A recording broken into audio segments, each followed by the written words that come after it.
जबाबदारी आहे.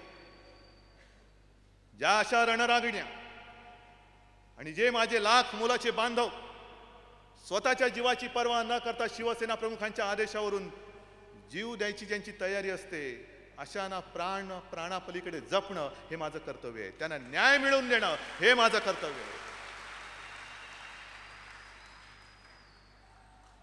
आणि म्हणून माझी जी चिंता आहे की सुभद्राताईंचा डोळा जाता कामा नये. तो वाचलाच पाहिजे आणि तो वाचवणारच. आणि म्हणून सुभद्राताई तुम्हाला मी वचन देतोय, तुम्हाला नजर ही येणारच. तुम्हाला आता दिसायलाही थोडं थोडं लागलेलं आहे. पण ह्या डोळ्याला मी विधानसभेवरती फडकलेला भगवा झेंडा दाखवल्याशिवाय राहणार नाही.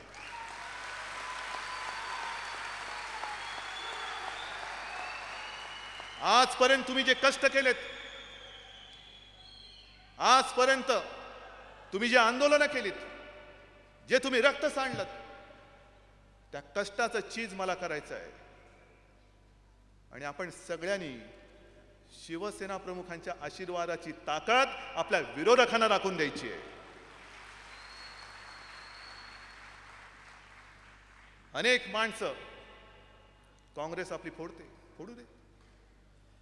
पण काँग्रेसचं एक घाणेरडं राजकारण हे तुम्ही लक्षात घ्या. 95 साली मुंबईमध्ये आपण केवळ 3 जागा सोडल्यानंतर सर्वच्या सर्व जागी आपला भगवा रोवला होता. भगवाच भगवा, सगळीकडे भगवा समुद्र पसरला होता.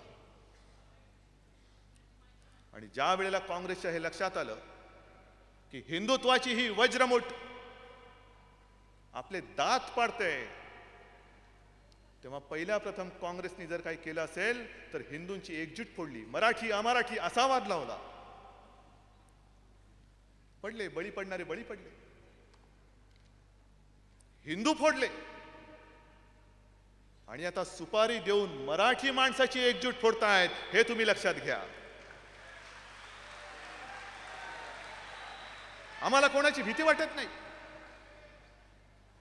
पण जर का भगवा झेंडा आपल्या डोक्यावरती नसेल तर उपरे आपल्या छातीवरती बसतील हे लक्षात ठेवा. आज पुन्हा एकदा ते वातावरण महाराष्ट्रामध्ये पसरते.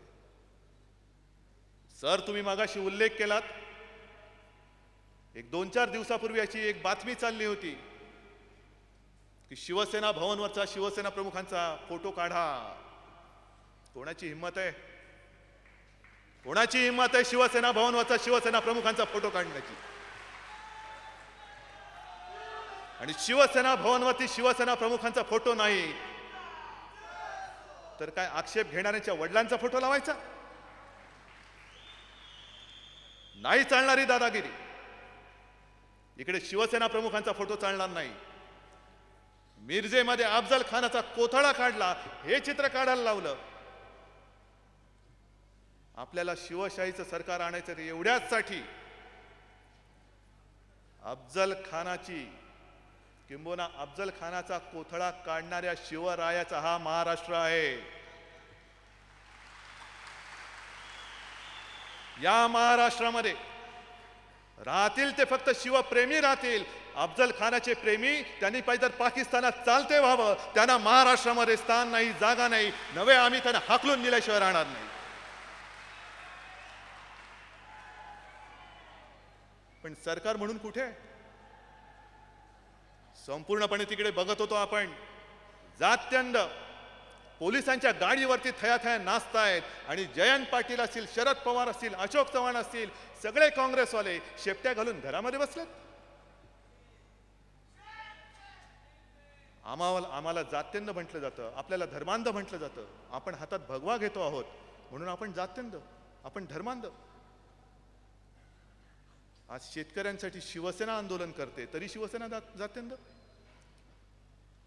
शहरामध्ये सुद्धा महागाईच्या विरोधात शिवसेना रस्त्यावरती उतरते तरी शिवसेना जात्यंद. वीज बिल वाढलं ते थांबवण्यासाठी शिवसेना रस्त्यावरती उतरली तरी शिवसेना जात्यंद. का वीज काय फक्त आम्ही हिंदूंच्या घरातली कमी करतोय का मराठी माणसाच्या घरातली कमी करतोय? ज्याच्या घरामध्ये वीज आहे, ज्याचं बिल वाढतंय, तो कोणी असो, आम्ही नाही पाहिला. पण प्रत्येक वेळेला कोणताही प्रसंग येऊ, शिवसैनिक पहिला जातो. मग बॉम्बस्फोट असो, 26 नोव्हेंबरचा हल्ला असो, ॲक्सिडेंट असो. मागे रेल्वेमध्ये जेव्हा बॉम्बस्फोट झाले होते, मला आठवतोय मी हॉस्पिटल्समध्ये गेलो होतो, KEM मध्ये गेलो होतो, इतर ठिकाणी सुद्धा सायन हॉस्पिटलमध्ये गेलो होतो. आणि तिकडे गेल्यानंतर KEMच्या त्या डीन होत्या बाई, त्यांनी मला सांगितले की उद्धवजी, कृपा करून आपण शिवसैनिकांना सांगा की आता रक्तदान करू नका, कारण आपल्याकडे रक्त एवढं झालंय की आता रक्ताची गरज नाही.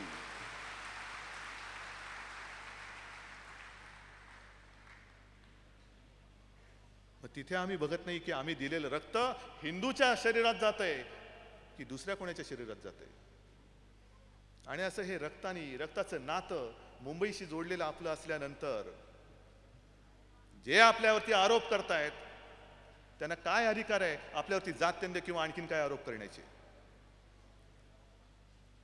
पण जर का पुन्हा दुर्दैवाने काँग्रेसचं सरकार आलं तर कदाचित महाराष्ट्रापेक्षा बिहार पुढे जाईल अशी परिस्थिती आज महाराष्ट्राची झालेली आहे.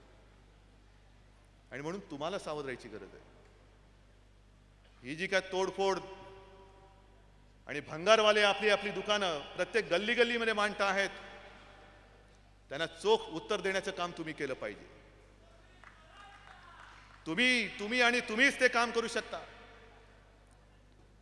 हा जर महाराष्ट्र जर का वाचवायचा असेल तर ती ताकद आणि ती हिम्मत फक्त शिवसैनिकांच्या मनगटामध्येच आहे, एरा गबळाचं हे काम नाहीये.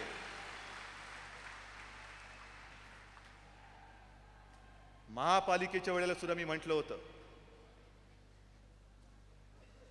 की संकटामध्ये जो जिंकतो तो खरा मर्द. आणि तेव्हा संकट असताना सुद्धा तुम्ही मर्द सगळे विजयी होऊन सगळ्या जगाला अचंबित करून दाखवलं होतं. हा मर्द, हा मर्द, हा मर्द. साध्या वातावरणामध्ये कोणी जिंकू शकतो. आम्ही मर्दाची औलाद आहोत, छत्रपतींचं नाव घेतो, हातामध्ये भगवा आहे. अरे संकट येतील तेवढी येऊ दे, सगळ्यांचा निपात करून आम्ही भगवा फडकवल्याशिवाय राहणार नाही, ही जिद्द आमच्या प्रत्येकाच्या मनामध्ये आहे.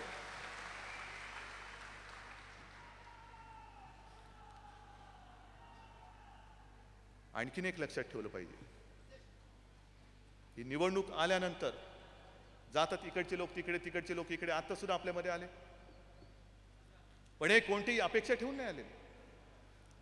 आदेश बांदेकर असो, अभिजित असो, किंबहुना अगदी संजय असतील, श्वेता असतील, आणखीन समोर सुद्धा भास्कर बसलेले आहेत, आणखीन किती लोक आहेत, कोणत्याही अपेक्षेने नाही आले. नाहीतर निवडणुका आल्यानंतर एक फॅशन असते, हिरो हिरोईन सगळीकडे जातात, फिरतात सगळीकडे. लोकसभेमध्ये सुद्धा मी बघितलं काही ठिकाणी सलमान खानला फिरवलं होतं. काय बघितलं त्यांचं मला माहित नाही. त्यांनी फक्त लोकांना विचारलं मी सलमाननी शर्ट घातला होता की नव्हता. आणि मग प्रश्न मी विचारला, कारण एका सभेत मी गेलो, अनेक तरुण मुलं होती, त्यांना विचारलं काय रे सलमानला पाहिलात का? होय म्हणाले, पाहिला. सगळी अशी कडकी सुकडी सुकून गेलेली पोरं. मी म्हटलं काँग्रेसवाल्यांनी आणलं होतं ना? होय काँग्रेसवाल्यांनी आणलं होतं. म्हटलं मग ज्या नालायकाने तुमच्यासमोर सलमान आणला त्या नालायकाला जाऊन सांगा, अरे 10 वर्ष तुझी सत्ता तू भोगतोयस, आम्हाला आता मतांसाठी सलमान दाखवतो आहेस, सलमानची बॉडी दाखवतो आहेस. अरे सलमान एवढी नाही तर सलमानच्या अर्धी बॉडी आमची कधी होणार? कधी होणार? सुकून चालले जनता, खंगून चाललेली जनता, खुर्च्या उगवत बसलेत आणि महाराष्ट्राची वाट लागत चाललेली आहे. आणि म्हणून आता ही वेळ आलेली आहे.